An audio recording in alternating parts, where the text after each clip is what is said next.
If this video disgusts you, it should. It happens daily in Iraq. The rules of engagement in Iraq are a joke. Keep shooting. This needs to end, and we need to bring the soldiers home now. Keep shooting. Keep shooting.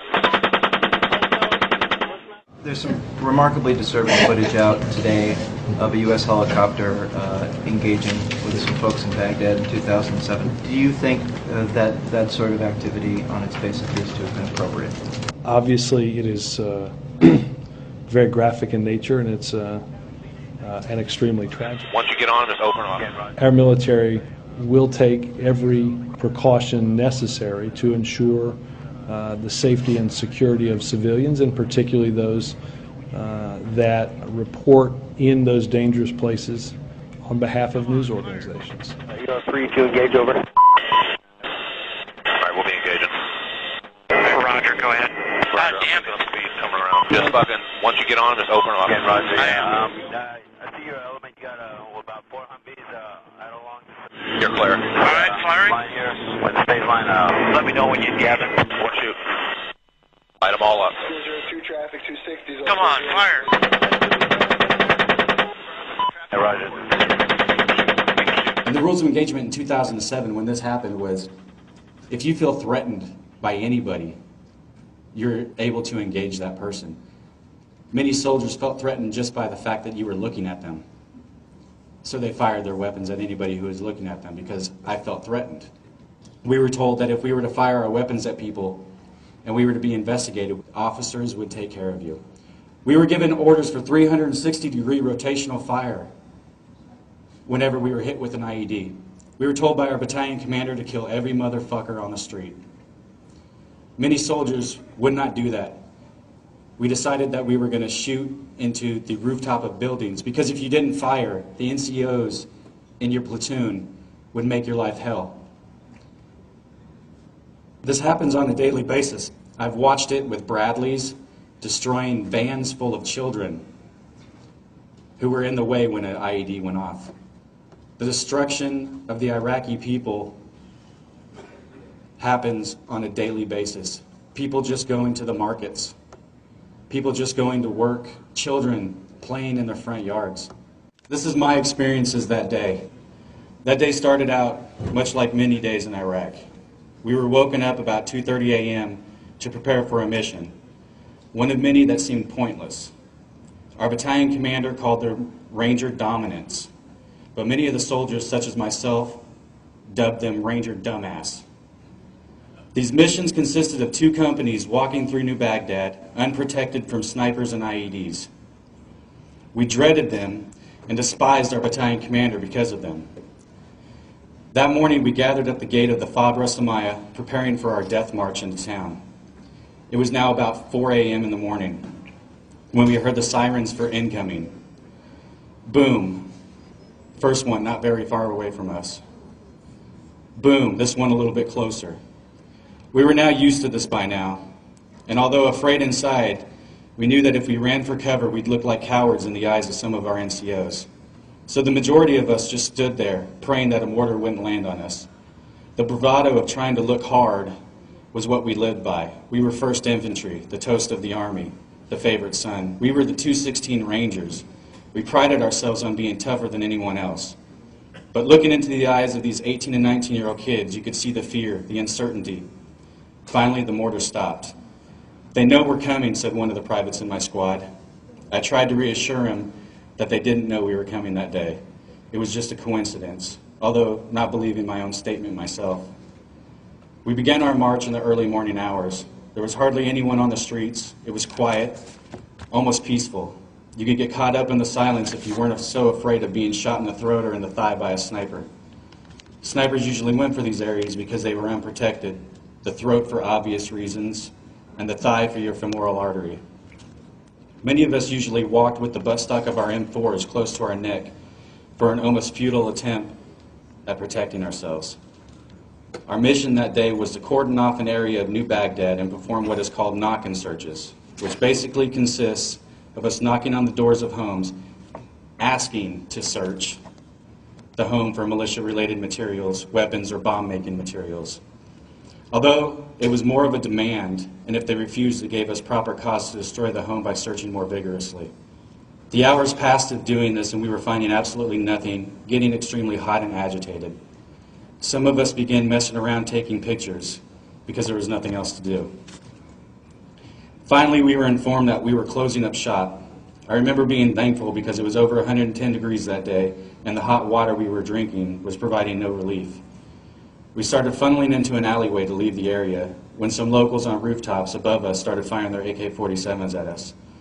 We took cover along a wall and were returning fire.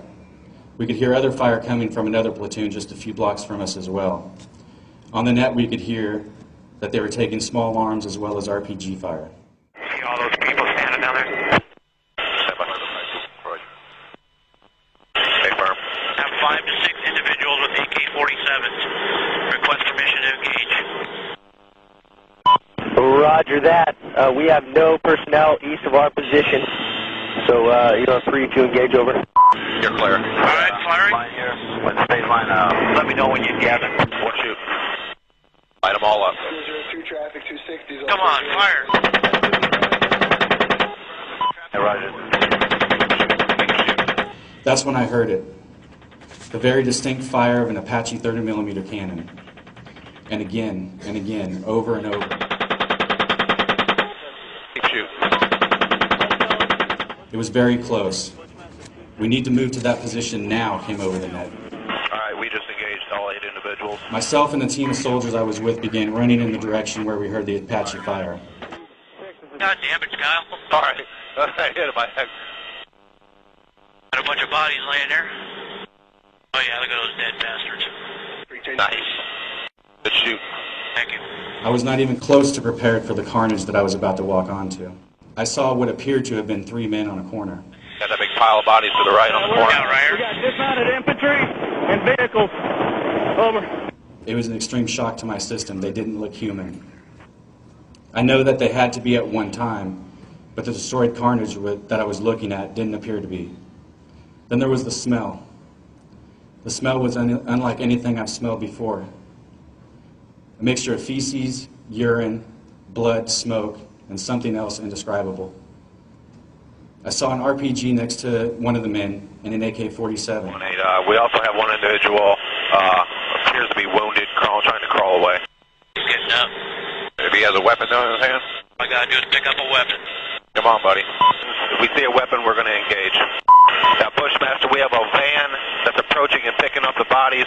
Where's that van at? Right down there by the body. Okay, yeah. Bushmaster, Crazy Horse, we have individuals going to the scene, looks like possibly picking up bodies and weapons. Let me engage. Hey, we need to stop that so we can get down there. Hey, shoot. You see my look? Roger. Break. Crazy Horse 1-8, request permission to engage. I'm picking up the wounded. Yeah, we're trying to get permission to engage. Come on, let us shoot. Bushmaster, Crazy Horse 1-8. We're taking him. Bushmaster, Crazy Horse 1-8. It's Bushmaster 7, go ahead. Roger, we have a black SUV or bongo truck picking up the bodies. Request permission to engage. Bushmaster 7, Roger. This is Bushmaster 7, Roger, engage. 1-8, engage. Clear. Come on. Clear. Clear. We're engaged as well. The van's disabled. Bud, shoot it. Left. Clear left. Oh yeah, look at that, right through the windshield. Alright. Traffic There was 6 to 4 to 5 individuals in that truck, so I'm counting about 12 to 15. All right, bring the trucks in. Pour down this area off. Over 5-2 radio. Yes, Viper 5-2 departing zone 208 for zone 4. We call frequency Guy just drove over a body.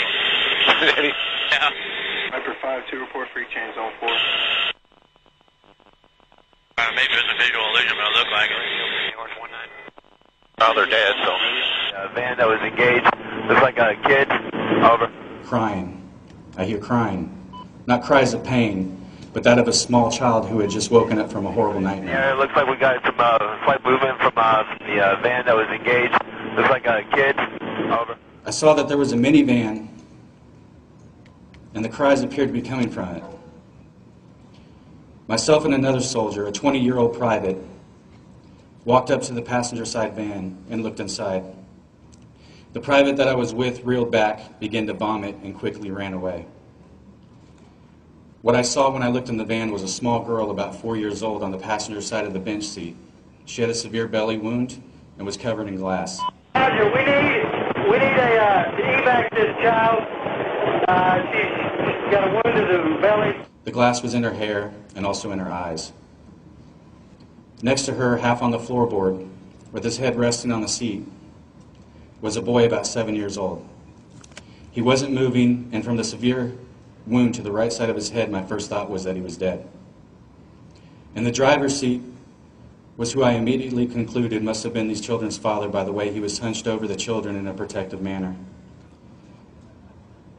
There was no way that the father had survived. I immediately grabbed the little girl and screamed for a medic. The medic and myself went into a house behind the van. There was a local man hiding in fear in his kitchen of his home. I yelled out to him to help me.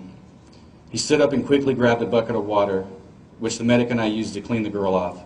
I pulled as much glass from the little girl's eyes as I could so that she could blink. The whole time thinking, fuck, what the fuck, these are babies. Hey, I need to get the brass to drop ramps. I got a wounded girl. We need to take the rest of mine. Roger, I've got 11 Iraqi KIAs, 1 small child wounded, over. Damn. Oh well. Oh, it's their fault for bringing their kids to a battle. That's right. See, my son was born May 31st, 2007. I had yet to see him. And I had a daughter who was barely older than this girl. The medic radioed in that the little girl needed to be evacuated because there was nothing else he can do here. I handed the child to the medic, who then ran the girl to a waiting Bradley armored vehicle. I walked back to the van. I don't know why, or what told me to go back to the van. There was just something making me go back to the van. I looked inside the van again. Did the boy just move? Holy shit, the boy just moved.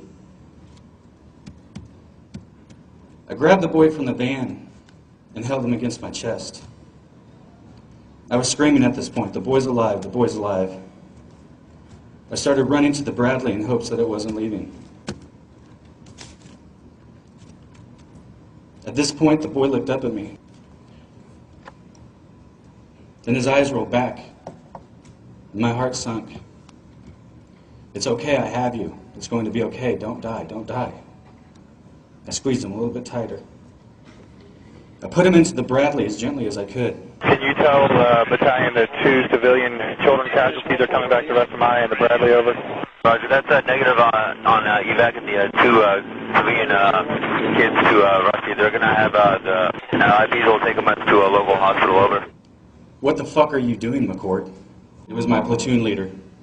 You need to quit worrying about these fucking kids and pull security, he screamed. At the time, the only thing I can think of was, Roger that, sir. I said immediately and went to the rooftop to pull security. While on the roof, one of the soldiers took a picture of me. I didn't realize that the blood of the children was all over the front of me. Later that day, when we returned to the FOB, Forward Operating Base, everyone pretty much ignored what had happened. I couldn't. I went to my room to try to clean the children's blood from my uniform, fighting back tears from what I had seen. My emotions were taking over. The very thing that the Army taught us not to do in war, I was doing. My humanity and love for the human race was overcoming everything they taught me. My mind was reeling, the thoughts controlling every ounce of me. It was then I decided I needed to go see a mental health counselor. I went to a staff sergeant who was in my line and asked to speak with him. When I told him my feelings and how I was unable to deal properly in the Army sense with what I had just witnessed, his response was, "You need to suck that shit up. Quit being a pussy and get the sand out of your vagina. If you go to mental health, there will be repercussions like being charged with malingering." I couldn't believe that needing to talk to somebody could constitute a crime in the Army. But like a good little soldier, I said Roger that, and went back to my room to cope the only way I knew how, which was by watching as many movies and listening to as much music as I could to escape the reality of what I was. I became extremely angry. I yelled at everyone. I yelled and was angry at my soldiers, my family, the civilians back home, but mostly I was angry with myself. I hated myself for what I was a part of. There were many days in Iraq that I dreamed for an IED or a sniper to take me out and end the pain I was feeling. Ever since that day, I live with this. It's burned into my head. I don't need to watch the movie. I see it every day. I hear the cries of the children when I close my eyes. I smell the smells. When it's quiet, I see the carnage like a slideshow. I'm hoping one day I can sleep a full night without the memories coming back to haunt me. The innocence lost. My friends lost. Hopefully one day I won't be so angry. Hopefully one day I'll help others see that they're not alone in valuing life. Thank you.